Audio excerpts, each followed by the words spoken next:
Ahaga, what is your name? Delight. Delight who? What's your surname? Delight who? What is your full name? My name is Delight. Delight. So, madam, elebishi nnushi nwe anwụ. Onye ọbụla hụrụ ozi a tụsara m ya ka o rukuru ezinụlọ ụmụaka abụọ a bụ ndị furu efu ka ha mara ebe ha ga-eje wee kpọrọ ụmụ ha. Ndewo gị onye ọma na-ege ntị ma na-ekiri ekiri ebe nọ ugbu a bụ na sim.c ha Asịrị FM. Onye gị na ya nọkwa taa bụ 042 Solex, onye akụkọ ụwa. Ngwagere akụkọ nke anyị ji wee bịa taa. Ndị ụlọ ọrụ uwe ojii nke ama dịka New Owerri Police Station etikuola ọhaneze ka onye ọbụla mara ezinụlọ ụmụaka abụọ a kpọtụrụ ha ka ha were ọsọ were ije bịawa na ya bụ ụlọ ọrụ uwe ojii ma bịa kpọrọ ụmụ ha. Anyị matara nke a site n'otu ihe onyonyo nke nwanne anyị nwoke onye na-arụ ọrụ mgbasa ozi bụ onye nke ama dịka Dat Owerri Pikin zipụtara dịka ha bụ ndị ọrụ uwe ojii kpọrọ ụmụaka ahụ wee bịa n'ụlọ ọrụ mgbasa ozi ha ebe a nọrọ wee kọwaa otu esi wee nweta ha. Dị ka ha siri kwuo, ha kọwara na ọ bụ ndị obodo bụ ihe hụrụ ụmụaka abụọ ahụ n'ihe dịka mgbe o jirila ọkara wee gafee elekere 10 nke abalị dịka ha abụọ bụ akpa wee na-akwụgharị dịka ndị njem ndị na-efu ụzọ. Ha gakwara n'iru wee jụọ ya ebe nne ha na nna ha nọ, bụ nke ya bụ nwata zara wee sị na nne ha na nna ha apụọla wee gawa ụlọ. A sịla na Solex sị kama lere onyonyo ya. Ọ dị mma, my people, ha ewo ụmụaka abụọ akpọkara n'ụlọ ọrụ anyị kemgbe Satọde ka achị ahụrụ nwụọ na control post, control junction. So ajọsụrụ hafụ nwụọ nga ahụ, enwe onye ma onye hafụrụ nwụọ edoma akpa nakwa uwe nwụọ nga ahụ. Ka ewe onye kwu ngade ụka ajụọ ya ebe nwụọ. Ahaga, what is your name? Delight. Delight who? What's your surname? Delight who?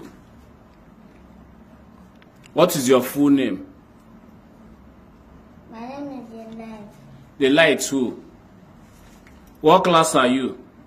Nursery 2. Nursery 2. Where is your school?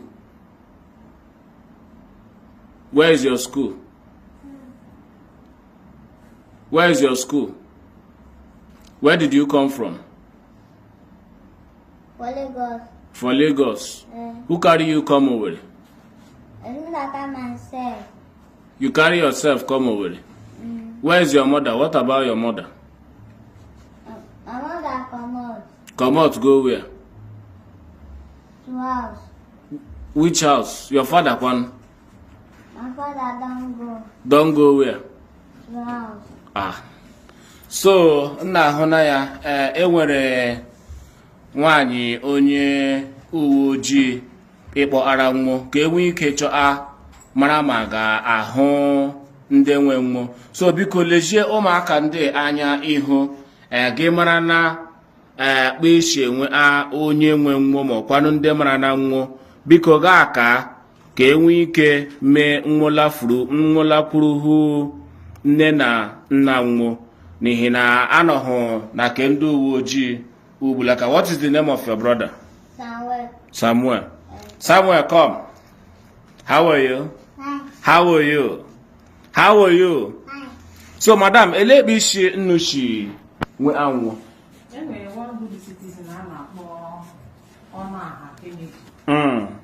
So ọ sị na ya hụrụ ụmụaka around 10:30. Na ha nọ for some hours that place. So before the people are now 10:30 anyasụ ka ụtụtụ. 10:30 anyasụ. Na ha nọ n'ebe a very long time.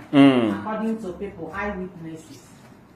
So ha na-emezi imagine onye drọpụrụ ụmụaka drọpụcha akpa ma hapụ ha ebe ahụ ha na-akwụgharị. So nobody, no onye ọbụla pụtara anya.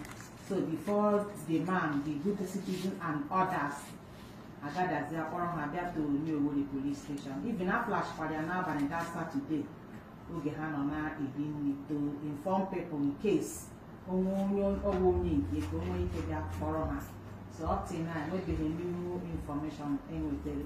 That's why eji wee bịawa na busybody si ka a mara na ọ ọ ga-enyekwa aka gbasaa. oke kemgbe Satọde ahụ ha nọ na polisi nọ n'Owerri. Kemgbe Satọde ahụ ha nọ na polisi nọ na New York. Oke ọkwanụ gị nwalitega ha anya. M na-etekike arụ, m na-asa ha ahụ, na-enye ha anya, na-efe ide ha. Ọ dị mma ime na Chukwu gọzie gị. Unu ahụ na aha ka Delight ka o wedere kwanụ ewu Samuel Ashechi hụ Lagos bịa adọrọpụrụ ma kọntrol anya ama so onye ka enwefu ọgbọbịa aha ya fu ya fọkwana ịkpọ aha mmanya na mpa ya fada na mọda na ahụ na so biko gbasaa vidiyo share this video ka o nwee ike ruo ka anyị mara ma a ga-achọ enwe onye ma mefuru ha ụzọ enwe onye ma akpụrụla nwa akpụrụ Chineke azọfụ anwụ n'aka ndị ntụrụ mmanụ enwekwana onye ma nne m ọgbahakọmara nwa agbahakọma enwe onye ga-akọwafu so biko nye aka tụsaa ya oji n'ikuku ka anyị mara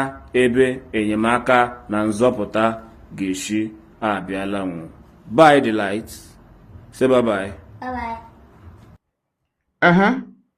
Akwa ikirichala ya bụ ihe onyonyo ugbu a nke akụkọ ụwa gala ka m kwukwa na uche m nke njibụrụ mmadụ achọrọ m nnọọ iji ohere a wee nye ndị nne na nna ụfọdụ obere ndụmọdụ ndị nne na nna ụfọdụ maka na ụdị ihe a na-eme na ya ka anyị na-anọ achọpụta na ụfọdụ ndị nne na nna nwere ọtụtụ ihe ha kwesịrị ị na-akụzi ụmụaka ha mgbe ha bidorola kwuwa okwu nke ọ na-adị ka ụfọdụ ndị mmadụ ọ na-eme ha nchezọ mụnwa na-eche uche m ka m na-ekwukwa ana m eche na nwata ha otu a na-ekwuzi okwu na-azanwuzi ajụjụ na-akpanwuzi nkata ana m eche na ya bụ nwata kwesịrị ịmarala aha nne ya na nna ya mara aha nna ya nke ndị bekee kpọrọ surname mana dịka esi hụ na ya bụ ihe onyonyo sọsọ ihe nwata zanwuru bụ aha ya na aha ya bụ Delight na aha nwanne ya bụ Samuel wee na-asị ndị nne na nna biko unu na-amụ ụmụaka unu na-azụ ọ bụrụ ha nna na nwa ha ebidola kwuo okwu ụfọdụ n'ime ihe dị ezigbo mkpa ị ga-ebido wee kụziwere ha mgbe ahụ ha bidoro kwuo okwu ọ mụta ha n'aha ya mụta aha nna ya kedu aha gị ọza aha ya zaruo ya n'isi kedụzi aha nne gị kedu aha nna gị ọzaruo aha nne ya n'isi zaruo aha nna ya nke ọ ga-abụ ebe ọbụla ọ pụtara ajụọ ya onye ọ bụ ọ kọwalie onye ọ bụ nwata ụbụrụ isi ya na-ebutenwu ihe ịkụzikwanụ ya aha obodo ya o nwere ọtụtụ ụmụaka ha otu a ọ ga-abịa jụọ ha ga-azacha gị ma aha nne ha ma aha nna ha ma zaruo gị n'aha obodo ha ọ dị mma gị onye ụwa onye na-egere akụkọ ụwa m biko naanị otu ihe ọma ị ga-emere anyị bụ inyere m aka tụsaa ihe onyonyo a ka o rukwuru ezinụlọ ụmụaka ka ha mara ebe na otu ha ga-esi eje akpọrọ ụmụ ha daalụkwa gị onye so eburu anyị esonye ekelekwa gị onye asị gị jide ka iji onye asị ya jide ka o ji ị mara na nke o ji kacha mma gị taa bụkwanụ mbụ ị na-ahụ ihe onyonyo anyị asị gị nnọọ onye gị na ya ka nọkwa bụ 042 Solex